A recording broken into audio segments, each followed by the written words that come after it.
পাকিস্তানের হয়ে গেছে। ছোটবেলায় সামনে একটা গল্প পড়েছিলাম, একটা শিয়াল দৌড়তে দৌড়তে নীল গোলা একটা গামলায় পড়ে যাবে, দিয়ে তার গায়ের রংটা পুরো নীল হয়ে যাবে। সেই শিয়ালটা যেমন হয়েছিল, পরিণতি যেমন হয়েছিল, ঠিক তেমনই ঘটনাটা পাকিস্তানের। অর্থাৎ পাকিস্তান অ্যাকচুয়ালি যা বাস্তবতা এবং সত্য যা, পাকিস্তান সেটাকে নিতে পারছে না, পাকিস্তান সেটাকে স্বীকার করতে পারছে না এবং দেখাতে পারছে না বা বলতে পারছে না। এটা একটা পাকিস্তানের সমস্যা। এবং পাকিস্তান যা নয়, পাকিস্তান যার নয়, পাকিস্তান সেইটাকে আঁকড়ে ধরার চেষ্টা করছে যে আমার ও, আমি ওর। ঠিক আছে, যাদেরকে আঁকড়ানোর চেষ্টা করছে, যেটাকে আঁকড়ে ধরে তার অস্তিত্বকে টিকিয়ে রাখার চেষ্টা করছে, সেটা মিথ্যে।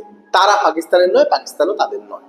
অর্থাৎ এই যে দ্বিমুখী সমস্যা, এটা এখন পাকিস্তানের খুব বড় একটা মজার বিষয়।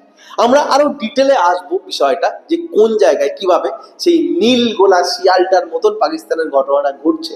বাট আজকের যে ক্লাসটা করবো সেটা খুব ইম্পর্টেন্ট, খুব রিলেভেন্ট একটা টপিক। এটা হচ্ছে যে সিন্ধু কি আবার ভারতের অঙ্গ হবে? সিন্ধু মিন্স বললেই না অনেকগুলো কথা মনে পড়ে। সিন্ধু মিন্স সবচেয়ে আগে মনে পড়ে সিন্ধু সভ্যতা। বাট প্রেজেন্টলি ক্লাসটা হচ্ছে যে সিন্ধু প্রভিন্স বা সিন্ধ প্রভিন্স, যেটা আজকে বা অধুনা পাকিস্তানের একটা অঙ্গ বা অঙ্গরাজ্য, সেটা কি ভারতবর্ষের একটা অঙ্গ আবার হতে চলেছে, বা আমরা কি আবার সিন্ধকে ফিরে পেতে চলেছি? ওকে, সো ভেরি ইন্টারেস্টিং এই টপিকটার উপরে আজকে আমরা ডিসকাস করব। শুধু টপিকটা ডিসকাস করবো না, টপিকটার সাথে রিলেটেড প্রত্যেকটা বিষয় আমরা আলোচনা করব। যে হঠাৎ আমরা এরকম সিন্ধুর মতন প্রভিন্সটাকে ভারতবর্ষের সাথে ইন্টিগ্রেট করতে চাইছি কেন, কি কনটেক্সট, হঠাৎ করে এই টপিকটা নিয়ে আমরা একটা ক্লাসই বা করছি কেন? তো 2 নম্বর হচ্ছে যে শুধু আমরা এই বিষয়গুলোর উপরে ফোকাস করে যাব টপিকটা বুঝতে বুঝতে, যে কিভাবে যদি হয়, কিভাবে সিন্ধু ভারতবর্ষের একটা নতুন বা অঙ্গরাজ্য হিসেবে পুনঃপ্রতিষ্ঠিত হবে। ভারতবর্ষ কি চায়নার মতো 9 লাইনের কনসেপ্টে, যেমন অ্যাসার্টিভ চায়না তেমনি অ্যাসার্টিভ ইন্ডিয়া স্টাইলে চলে? এরকম কি চলবে ভাবছে? হ্যাঁ, কেড়ে নেবো, কাড়িয়ে নেবো, এটা একটা অ্যাপ্রোচ। ভারতবর্ষ কিন্তু কখনোই সেরকম অ্যাপ্রোচে যায় না। ভারত সবসময় সহাবস্থান, বন্ধুত্ব, প্রীতি, সৌভ্রাতৃত্ব এবং বিশ্বের যে ন্যায়, সেই বিষয়গুলোর উপরে নজর রেখে, সেই নীতিগুলোর উপরে খেয়াল রেখে ভারতবর্ষ চলে, তার বিদেশ নীতি চলে, ভারতবর্ষ সমগ্র আত্মা সেইভাবে পরিচালিত হয়। সুতরাং ভারতবর্ষ যদি সিন্ধুকে আবার গ্রহণ করে, বা সিন্ধু ভারতবর্ষের সাথে যদি সোজা কথায় জুড়ে যায়, তাহলে সেটা কিভাবে হবে? ওকে, 3 নাম্বার, যে সিন্ধু কেন জুড়বে, সিন্ধুই বা ভারতবর্ষের সাথে জুড়তে যাবে কেন? সিন্ধু তো দিব্যি রয়েছে। প্রশ্ন হচ্ছে সিন্ধু কি দিব্যি রয়েছে? তো আমরা ডিটেলে বিষয়গুলো, integration or reintegration of Sindh into India, এই টপিকটার উপরে ক্লাস করতে করতে বাকি জিনিসগুলো বুঝবো। ওকে, চলো শুরু করা যাক, এবং শুরু থেকে শুরু করা যাক। সম্প্রতি কি হয়েছে, আমাদের রাষ্ট্রনায়কদের মধ্যে অন্যতম বা রাষ্ট্রনেতাদের মধ্যে অন্যতম, তিনি বলেছেন কোনো একটা ভাষণে, একটা অংশে, যে হতে পারে সিন্ধু আমাদের কোনো একটা অঙ্গরাজ্য হয়ে গেল। ওকে, সেটা নিয়ে খুব চর্চা সরগোল হয়েছে, সেটা খবরে এসছে, সেটা নিউজ পেপার বা মিডিয়া ক্যাপচার করেছে। প্রত্যেকটা news paper, important news paper like Times of India, Hindu, সেটার উপরে আর্টিকেল তো ছেপেছে। ওকে, তো সেই জন্য এটা কন্টেক্সচুয়াল হয়ে এসছে, বা এই মুহূর্তে সেটা চর্চায় রয়েছে। কয়েকটা বছর, বোধহয় 1-2 বছর আগে, বর্তমান উত্তরপ্রদেশের চিফ মিনিস্টার, তিনিও ঠিক একই লাইনে একটা কথা বলেছিলেন।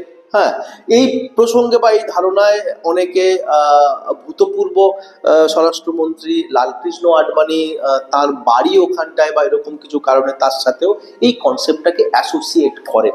ওকে, তো সাকসেসিভলি দেখা যাচ্ছে যে এই প্রসঙ্গটাকে ভারতবর্ষ বারবার নাড়াচাড়া করে, বা প্রসঙ্গটা ভারতবর্ষ উত্থাপিত করে, এই সম্ভাবনাটাকে ভারতবর্ষ ধরে রাখে বা আঁকড়ে ধরে।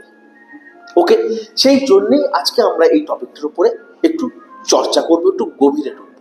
এবং গভীরে ঢুকতে গিয়েই দ্বিতীয় যে প্রশ্নটা আমি আগে বললাম যে কিভাবে ভারতবর্ষ সিন্ধুকে গ্রহণ করবে বা সিন্ধু ভারতবর্ষে অন্তর্ভুক্ত হবে, নিশ্চয়ই চায়না স্টাইলে না, সেটা আমি বলে দিয়েছি। এখন কিভাবে করতে হবে এটা বুঝতে গেলে সবচেয়ে আগে আমাদেরকে একটা জিনিস শুধু খেয়াল করতে হবে যে কিভাবে সিন্ধু ছেড়ে গেল। আজকে যখন এই প্রশ্নের উত্তর খুঁজবো যে কিভাবে সিন্ধু জুড়বে, আমাকে বুঝতে হবে কিভাবে সিন্ধু ছেড়েছিল। এখন সিন্ধু ছাড়ার গল্পটা কিন্তু সিন্ধু নিজে থেকে ছাড়েনি। কেসটা হয়ে গেছে যে বাবার উপরে রাগ করে বা অভিমান করে যখন বাড়ির কোনো একটা ছেলে, হ্যাঁ, সে বাবার সাথে থাকবো না বলে বাড়ি ছেড়ে চলে যায়, একটা একটা বাক্স বা প্যান্টরার মধ্যে নিজের জামা কাপড় ব্যবহার্য জিনিস, যে আমি আমার সব জিনিসগুলো নিয়ে চলে গেলাম, বাড়িতে থাকবো না, সেই যে ঘটনাটা ঘটে পাকিস্তানের সাথে ভারতের ঠিক সেরকম ঘটনাটা ঘটে গেছে। ওকে, ভারত থেকে তো আলাদা হয়ে গেছে, ছেলেটা তো বাবার থেকে বেরিয়ে গেল, কিন্তু ছেলেটা জানে না যে ছেলেটা অ্যাকচুয়ালি সেই বাবারই ছেলে। এবং সেই ছেলেটা যে জামা কাপড়গুলো, ছেলেটার ব্যবহার্য যে জিনিসপত্রগুলো নিয়ে চলে গেল বাবার সাথে থাকবে না বলে, সেটাও কিন্তু বাবার দেয়া। এমনকি যে বাক্সটা করে নিয়ে গেছে সেই বাক্সটাও বাবার বাক্স।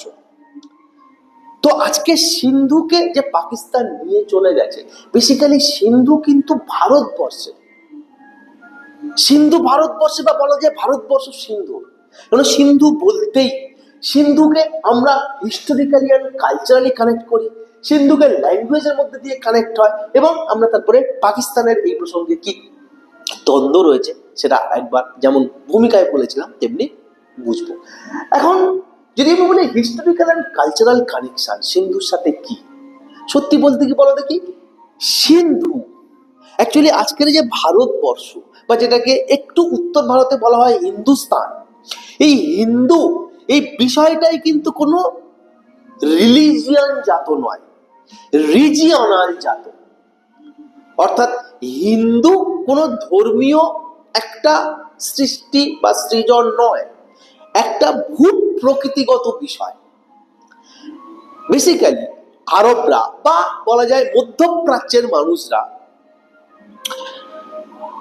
ইরান ইরাকের লোকেরা, তারা দন্তস্ব সেইভাবে উচ্চারণ করতে পারতো না, বা স দিয়ে শব্দ বলতে পারতো না, তারা শকে হ দিয়ে উচ্চারণ করত। এবং সিন্ধু নদীর পূর্ব দিকের ল্যান্ড, ভূমি, সেই ভূমিকে তারা বলতো হিন্দ, হিন্দ নদী।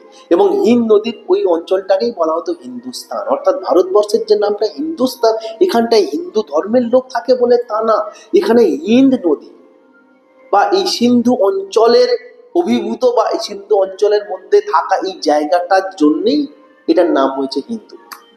সো অ্যাকচুয়ালি সোজা কথায় বলা যায় যে আরবরা বা যেটাকে আমরা মধ্যপ্রাচ্যের অংশ বলি, তারা সিন্ধু বলতে হিন্দকে বোঝাত, হিন্দ নদী, হিন্দ স্থান, এবং সেই হিন্দ স্থানের থেকেই ভারতবর্ষের নাম হয়েছে হিন্দু। অর্থাৎ যার সাথে, যার জন্যে, যার থেকে ভারতবর্ষের নাম, ভারতবর্ষের পরিচিতি তৈরি হয়েছে, সে আজকে আলাদা। তো স্বাভাবিকভাবে এটাকে ইন্টিগ্রেট করতে হয়, এটার ইন্টিগ্রেশনটা একদম ন্যাচারাল। পূর্ব জার্মানি পশ্চিম জার্মানি যদি যেভাবে একসাথে হয়েছে, তেমনি সিন্ধু ভারতবর্ষের একটা সূচনা, সিন্ধুর মধ্যে দিয়ে ভারতবর্ষের প্রাথমিক ধারণা এবং সৃজন। এবং এটাকে আরো বেশি অ্যাসোসিয়েট করি আমরা যখন আমরা আমাদের কবে স্বাধীন হয়ে গেছে ভারতবর্ষ, কবে পাকিস্তান আলাদা হয়ে গেছে ভারতবর্ষ থেকে, সে তো বহু প্রাচীন ঘটনা, 70-75 বছর পেরিয়ে গেছে। আজকের জন্মানো একটা বাচ্চা, ভারতবর্ষে জন্মানো একটা শিশু, সে কিন্তু যখন জাতীয় সঙ্গীত গায় তখন বলে পাঞ্জাব সিন্ধু গুজরাট মারাঠা। অর্থাৎ সিন্ধু কিন্তু আমাদের জাতীয় সঙ্গীতের ভিতরে, জাতীয় সঙ্গীতের ভিতর দিয়ে আমাদের শরীরে, মনে, আত্মায়, আমাদের দর্শনে প্রবাহিত হচ্ছে, আমাদের রক্তে, আমাদের সত্তায়, আমাদের জিনে সিন্ধু রয়ে যাচ্ছে। তো সিন্ধুকে আমরা নানা দিক থেকে রিলেট করতে পারি। ইংরেজরা আসার পরে ভারতবর্ষের যখন প্রাচীন তথ্য, ভারতবর্ষের যখন প্রাচীন ঐতিহ্য খোঁড়াখুঁড়ির মাধ্যমে আমরা আবিষ্কার করতে থাকি, তখন আলটিমেটলি সেই সিন্ধু সভ্যতার মধ্যে দিয়েই কিন্তু আমাদের পুরাতন সভ্যতার ধারক বাহক হয়ে যাওয়ার বা হয়ে থাকার যে কৃতিত্ব যেটা আমরা নিই, যেটা আমরা বহন করি, তা কিন্তু সিন্ধু অঞ্চলের জন্যে, তা সিন্ধু নামের জন্যে, সিন্ধু সভ্যতার জন্যে। তো বিভিন্নভাবে হিস্টোরিক্যালি, ঐতিহাসিকভাবে, কালচারালি আমরা সিন্ধু সাথে যুক্ত, সিন্ধু আমাদের সাথে যুক্ত। আমি জানি না আমার কোনো স্টুডেন্ট সিন্ধুতে আছে কিনা, বা সিন্ধুতে থেকে, সিন্ধু প্রভিন্সে থেকে কোনো স্টুডেন্ট আমার ক্লাস করে কিনা, বাট ইটস ন্যাচারাল। যদি হয় আমি অস্বাভাবিক বা অবাক হব না, হতেই পারে। এমনকি সে বাংলাও জানতে পারে। ছোট্ট একটা ঘটনার মধ্যে দিয়ে আমি তোমাদেরকে বোঝাতে পারি যে কেন বাংলা জানতে পারে। খুব সম্প্রতি আমার একজন পুরনো বন্ধু, তার তার মনে হয়েছে যে সে ইংরাজি শিখবে। ওকে, তো ইংরেজিতে কথা বলতে শিখবে। তো আমি আমাকে যখন সে জিজ্ঞাসা করে কিভাবে এটা করবো, আমি তখন ওকে সাজেস্ট করি যে দেখ, প্রচুর অ্যাপ্লিকেশন আছে যেরকম ইংরেজিতে কথা বলার। ওপেন করে দেবে অ্যাপ্লিকেশনটা, তোমার সাথে পৃথিবীর যে কোনো কাউকে কানেক্ট করে দেবে যে ইংরেজিতে কথা বলবে, তুমি তার সাথে ইংরেজিতে কথা বলা অভ্যাস করলেই, কথা বলতে থাকলেই ইংরেজি বলতে পারবে। This is the best way. তো ও আমাকে বলে যে একটা অ্যাপ্লিকেশন দেখে দে। হ্যাঁ, অ্যাপ্লিকেশন দেখে দেবো। আমি অ্যাপ্লিকেশন খুলে, আমি যখন ছোটবেলায় প্রস্তুতি নিতাম সেই সময় কিছু অ্যাপ্লিকেশন ছিল, এখন তো সব নতুন নতুন অ্যাপ্লিকেশন। তো কোনটা তখন করেছিলাম মনে নেই, আমি অ্যাপ্লিকেশনগুলো চেক করছি, করে করে দেখছি। তো এরকম একটা অ্যাপ্লিকেশন চেক করতে গিয়ে একটা এরকম ওপেন কলে আমি কানেক্ট করেছি। একজন মেয়ে ফোন ধরেছে আমার ইংরেজিতে কথা শেখার জন্য বা ইংরেজিতে কথা বলার জন্য। বেসিক্যালি ইংরেজিতে কথা বলা শেখার যে টার্গেট, যে এফোর্ট, যে অ্যাটেম্প, সেটা মেনলি উপমহাদেশেই বেশি থাকে। ওকে, বাংলাদেশ, পাকিস্তান। তো সেই মেয়েটা পাকিস্তানের মেয়ে।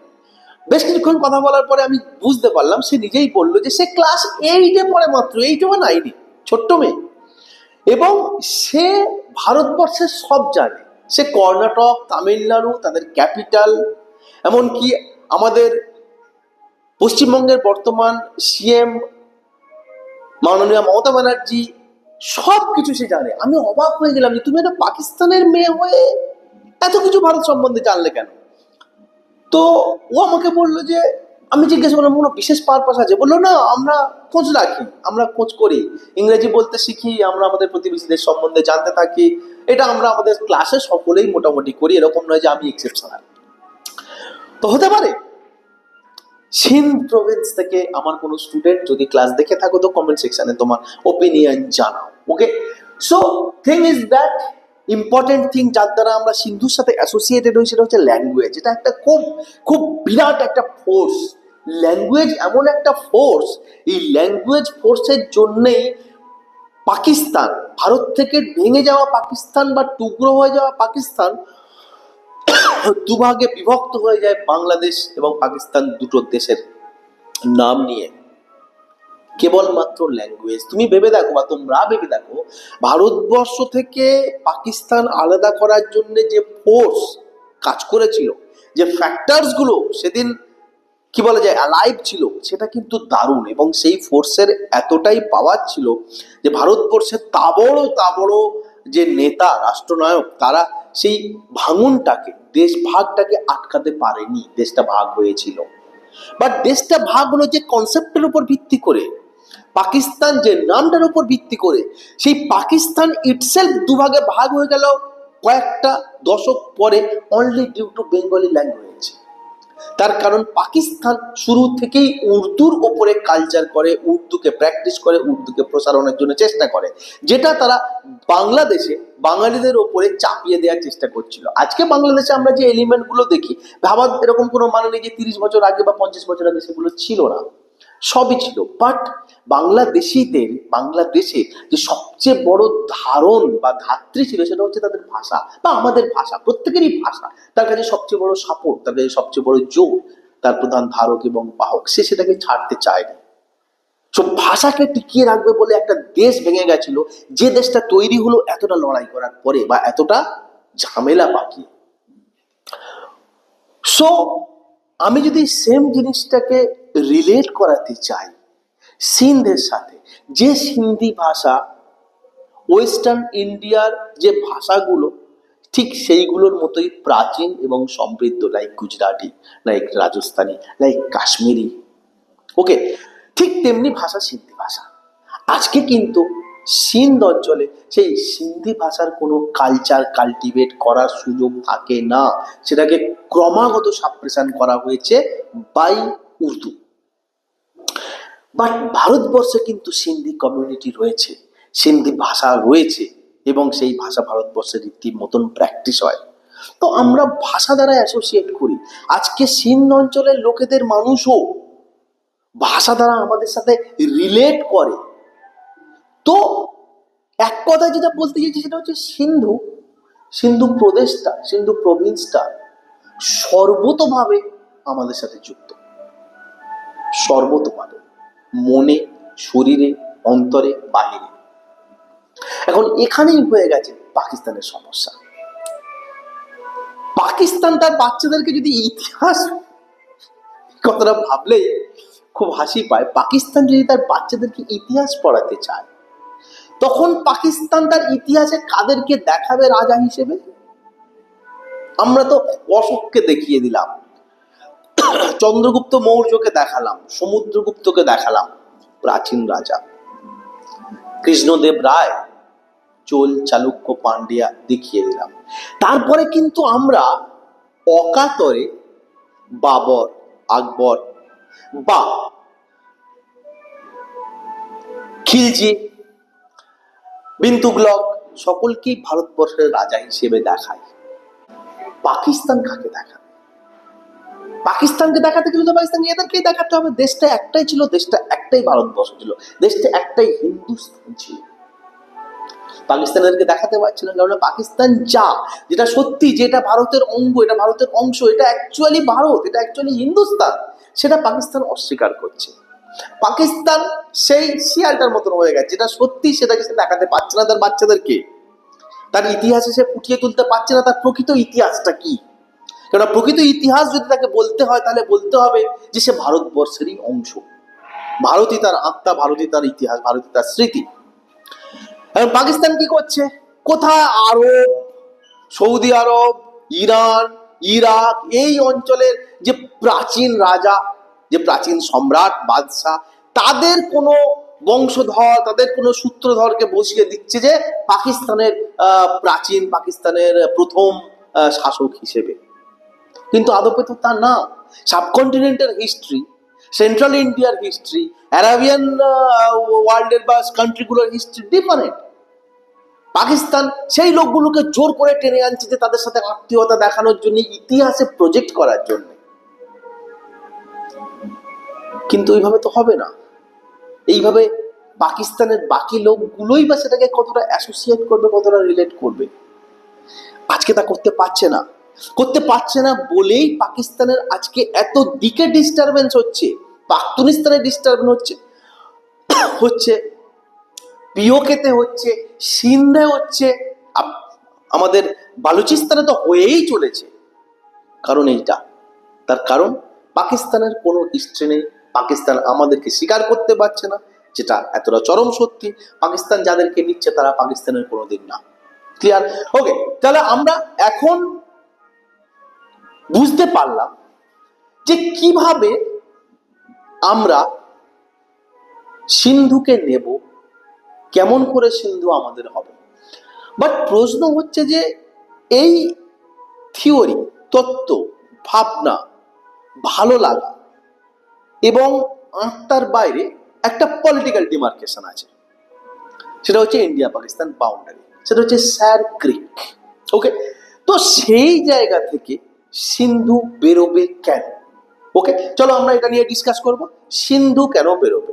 সিন্ধু বেরোনোর জন্য দুটো কারণ থাকে।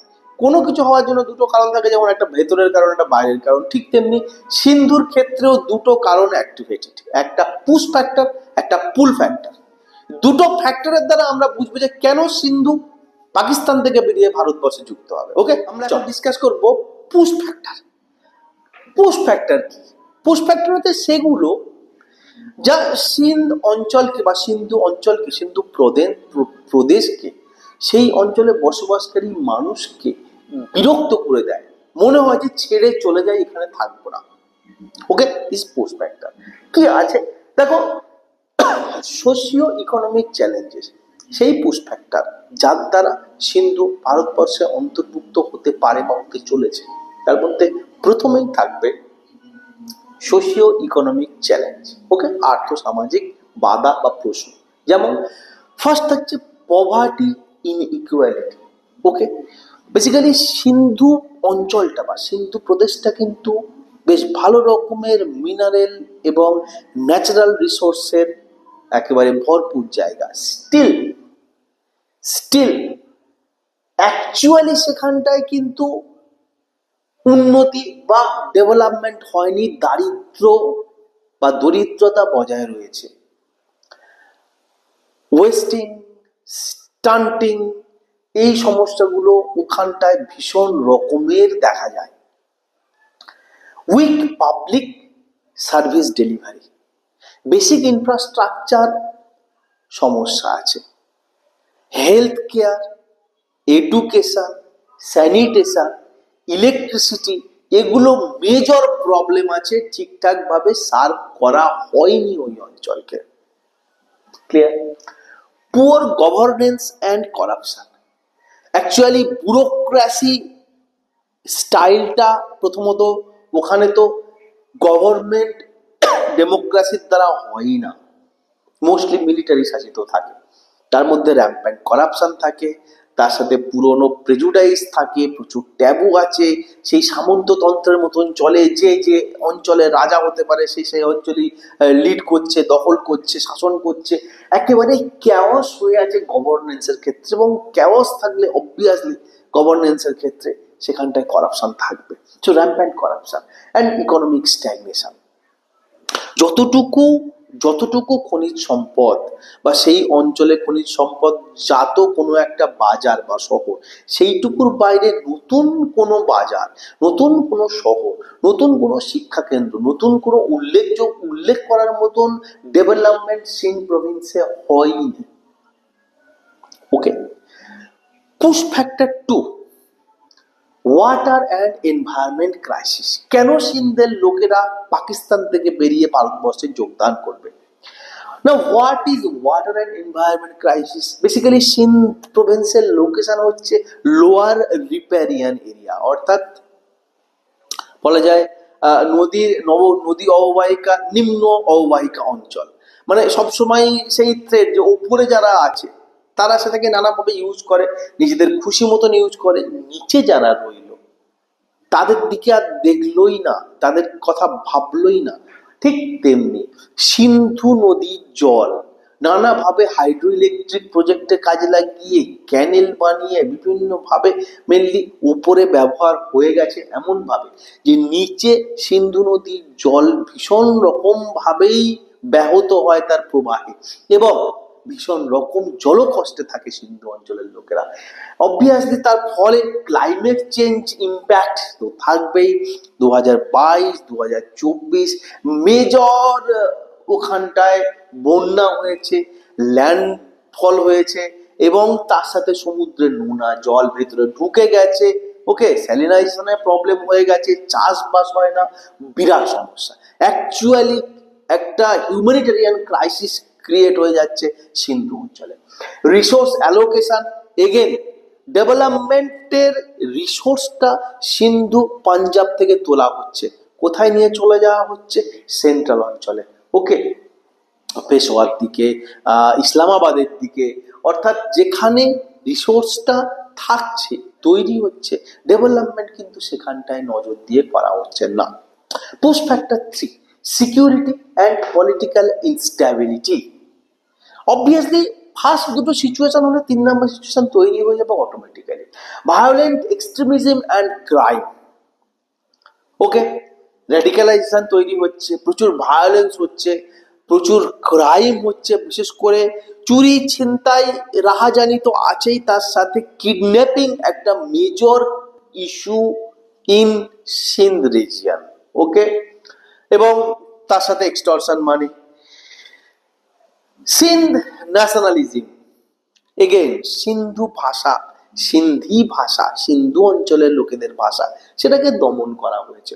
তো সেখানটায় সেপারেটিস্ট মুভমেন্ট তৈরি হবে, ভাষাভাষী লোকেদের মধ্যে আলাদা করে কি বলে যায় রিজেন্টমেন্ট বা বিক্ষোভ, ক্ষোভ দানা বাঁধবে, ঠিক আছে, এগুলো খুব স্বাভাবিক। এবং সেখানটায় নতুন দল তৈরি হবে, তারা বিক্ষুব্ধ এবং তারা কোনোভাবেই সরকারের সাথে বা প্রেজেন্ট গভর্নমেন্টের সাথে বনিবনায় যাবে না, ঝামেলা করবে এবং পলিটিক্যাল টেনশন তৈরি হবে। তার দ্বারা প্রচুর ফ্যাকশন তৈরি হয়ে গেলে ওকে, ভিন্ন মতাদর্শী লোক যারা সরকারের কথা মানে না, এরকম প্রচুর ঘটনা যদি ঘটতে থাকে এক জায়গায়, সেখানে পলিটিক্যাল টেনশন হতে বাধ্য।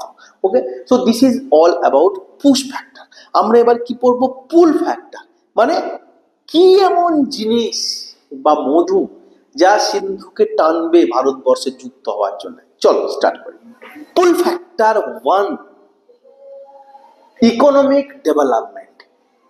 ওকে, ভারতবর্ষের সাথে সিন্ধু যদি যুক্ত হয় বা সিন্ধু যদি ভারতের একটা আবার অঙ্গরাজ্যে পরিণত হয়, তো আমরা ইকোনমিক ভাবে, অর্থনৈতিক ভাবে, প্রশাসনগতভাবে, অ্যাডমিনিস্ট্রেটিভ দিক থেকে, কালচারাল দিক থেকে, সংস্কৃতি, কৃষ্টি, সমস্ত ভাবেই সিন্ধুকে আমরা গ্রহণ করব, একাত্মীকরণ হবে এবং সর্বপ্রকার ফেসিলিটেশন আমাদের তরফ থেকে সিন্ধুর জন্য থাকবে। লাইক ইকোনমিক ডেভেলপমেন্টের মধ্যে সবচেয়ে আগে যেটা আছে সেটা হচ্ছে ইনভেস্টমেন্ট, কেননা দ্য রিজিয়ন ইটসেলফ একটা খুব ভালো রিসোর্সফুল এরিয়া।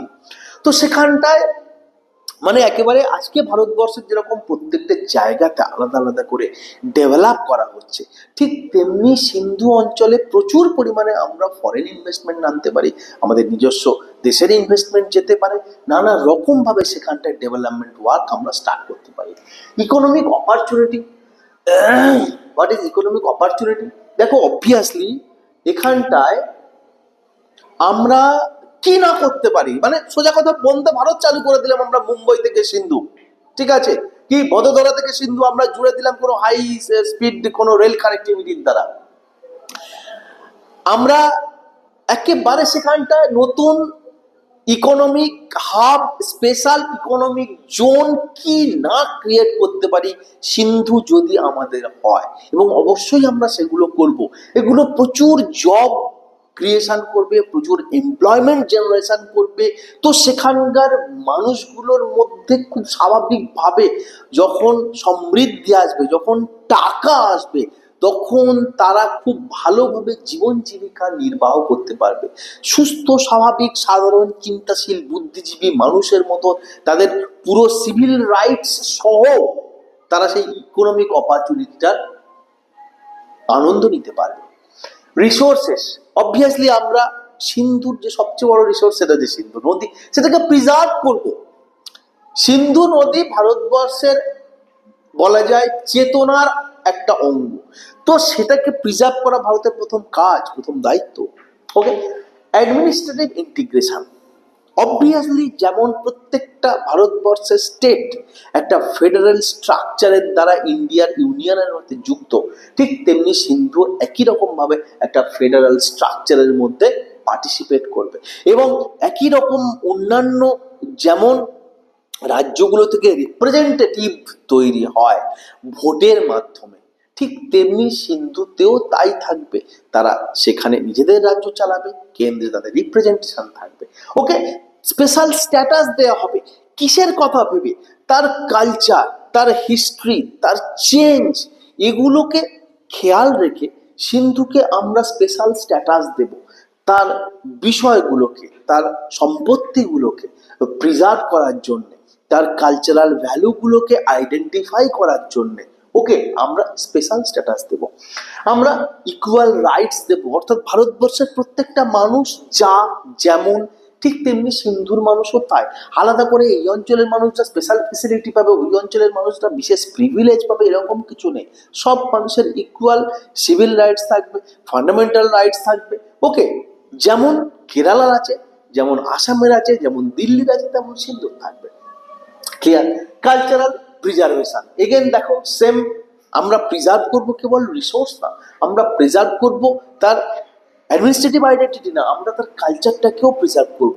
তার কালচারটা খুব ইম্পর্টেন্ট হতে পারে যে তার কালচারগুলো আমাদের সাথে অ্যাসিমিলেট হবে এবং আমরা সেই আমাদের ইউনেস্কো ওয়ার্ল্ড হেরিটেজের পার্ট হিসেবে প্রত্যেকটা বিষয়ে আমরা সেটাকে কি বলা যায় প্রজেক্ট করতে পারবো, শোকেস করতে পারবো। ওকে, এবং টোটাল একটা দেশ তৈরি হবে।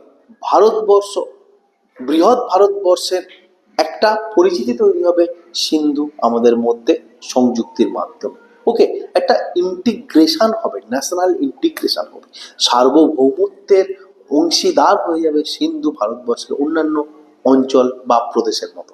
ওকে, সো এইগুলো হচ্ছে পুল ফ্যাক্টর, যা বা যে কারণগুলো জন্যে সিন্ধু ভারতবর্ষের সাথে যুক্ত হতে চলেছে বা যুক্ত হতে পারে। Okay, so this is all about today's class.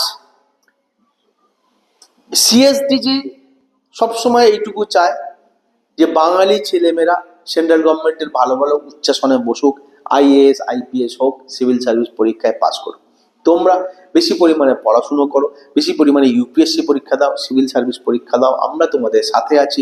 আমরা বিশেষ করে তাদের জন্য আছি যারা অর্থনৈতিক কারণে, দূরত্বের কারণে, পারিবারিক কারণে বড় ইনস্টিটিউশনে গিয়ে পড়তে পারে না, বড় কোনো ফেসিলিটেট নিজেদেরকে করতে পারে না, বাট মনে শপথ আছে, প্রতিজ্ঞা আছে, দৃঢ়তা আছে, স্বপ্ন আছে।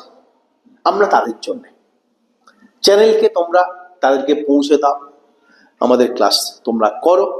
বেস্ট অফ লাক, সকলে ভালো থাকো।